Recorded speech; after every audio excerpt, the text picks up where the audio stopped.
Hello ನನ್ನ ಪ್ರೀತಿ ವೀಕ್ಷಕರೇ, welcome back to ವನು vlogs. ಎಲ್ಲರೂ ಹೇಗಿದ್ದೀರಿ? ಎಲ್ಲರೂ ತುಂಬ ಚೆನ್ನಾಗಿದ್ದೀರಿ ಅಂತ ಅಂದ್ಕೊಂಡಿದ್ದೀನಿ. ಎಲ್ಲರಿಗೂ ಅಡ್ವಾನ್ಸ್ ದೀಪಾವಳಿ ಹಬ್ಬದ ಶುಭಾಶಯಗಳು. ದೀಪಾವಳಿ ಅಂದಿದ ತಕ್ಷಣ ನಮಗೆ ಮೊದಲು ಜ್ಞಾಪಕ ಬರೋದೇ ದೀಪಗಳು, ಅಂದರೆ ದಿಯಾಸ್. ಇವತ್ತು ಈ ದೀಪಗಳ ಬಗ್ಗೆ ಒಂದು ವಿಡಿಯೋ ನೋಡೋಣವಾ? ನೋಡಿ, ಇದು ಅಮೆಝಾನಲ್ಲಿ ನಾವು ಆರ್ಡ್ರ್ ಮಾಡಿರೋದು. ಇದಕ್ಕೆ ಯಾವುದೇ ರೀತಿ ಎಣ್ಣೆ ಬತ್ತಿಗಳು ಹಾಕೋಷ್ಟಿಲ್ಲ. ಅವು ಯಾವಪ್ಪ ಅಂದರೆ ವಾಟರ್ LED ಸೆನ್ಸಾರ್ ದಿಯಾಸ್.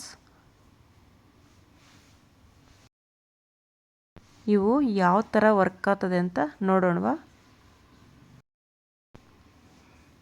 ಒಂದು ಪ್ಯಾಕಲ್ಲಿ 6 ಪೀಸಸ್ ಇರ್ತವೆ. ಇವೆಲ್ಲ ತೆಗೆದು ಒಂದತ್ರ ಜೋಡಿಸೋಣ. ಇವಾಗ ಗ್ಲಾಸಲ್ಲಿ ಸ್ವಲ್ಪ ನೀರನ್ನು ತಗೊಂಡು ಅದಕ್ಕೆ ಹಾಕೋಣ. ನೋಡಿ, ನೀರು ಹಾಕಿದ ತಕ್ಷಣ ಎಷ್ಟು ಚೆನ್ನಾಗಿ ಅಂಟ್ತಾ ಇದ್ದಾವಲ್ಲ.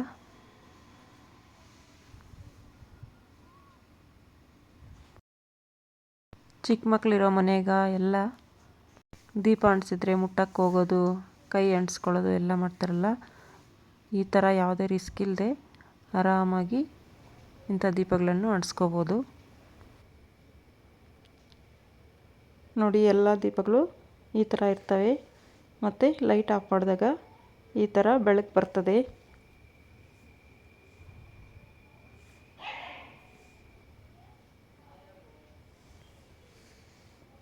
ಬತ್ತಿ ಹಾಕೋಷ್ಟಿಲ್ಲ, ಎಣ್ಣೆ ಹಾಕೋಷ್ಟಿಲ್ಲ, ಯಾವುದೇ ರಿಸ್ಕ್ ಇಲ್ಲ.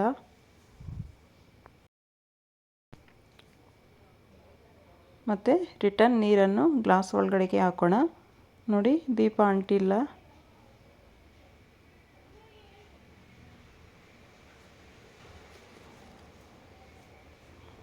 ಇವಾಗ ಈ ದೀಪಗಳನ್ನು ನೀವು ಮನೆ ಮುಂದೆ ಬಾಗಿಲ ಹತ್ರ ಎಲ್ಲಿ ಬೇಕಾದರೂ ಅಲ್ಲಿ ಇಕ್ಕೋಬೋದು. ಡೆಕೋರೇಷನ್ ಥರ ಮಾಡ್ಕೋಬೋದು.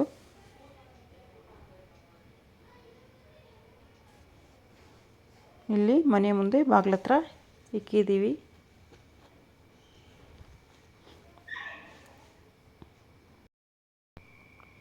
ನೋಡಿ ಫ್ರೆಂಡ್ಸ್, ಇಲ್ಲಿ ದೇವ್ರ ಮನೆ ಹತ್ರ ಕೂಡ ಇಕ್ಬೋದು.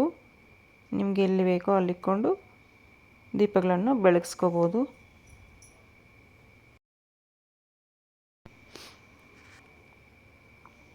ನೋಡಿ ಫ್ರೆಂಡ್ಸ್, ನೀವು ಯಾವ ಥರ ಬೇಕೋ ಆ ಥರ ಡೆಕೋರೇಷನ್ ಮಾಡ್ಕೋಬೋದು. ನೋಡಿ ಫ್ರೆಂಡ್ಸ್, ಇವಾಗ ಸರ್ಕಲ್ ಥರ ಡೆಕೋರೇಷನ್ ಮಾಡಿರೋದು. ಓಕೆ ಫ್ರೆಂಡ್ಸ್, ಈ ವಾಟರ್ LED ಸೆನ್ಸಾರ್ ದಿಯಾಸ್ ನಿಮಗೆ ಇಷ್ಟ ಆಗಿದ್ದರೆ ದಯವಿಟ್ಟು ಒಂದು ಲೈಕ್ ಕೊಡಿ, ಶೇರ್ ಮಾಡಿ ಆ್ಯಂಡ್ ಸಬ್ಸ್ಕ್ರೈಬ್ ಮಾಡಿ. ಮತ್ತು ಈ ದಿಯಾಸ್ ನೀವು ಪರ್ಚೇಸ್ ಮಾಡಬೇಕು ಅಂದರೆ ಲಿಂಕನ್ನು ಡಿಸ್ಕ್ರಿಪ್ಷನ್ ಬಾಕ್ಸಲ್ಲಿ ಕೊಟ್ಟಿರ್ತೀನಿ. ಬೇಕು ಅಂದರೆ ಅಲ್ಲೋಗಿ ಚೆಕ್ ಮಾಡಿ ಪರ್ಚೇಸ್ ಮಾಡಿ. ಓಕೆ ಫ್ರೆಂಡ್ಸ್, ಮತ್ತೊಮ್ಮೆ ಎಲ್ಲರಿಗೂ ದೀಪಾವಳಿ ಹಬ್ಬದ ಶುಭಾಶಯಗಳು. Thank you friends. Thanks for watching. Bye.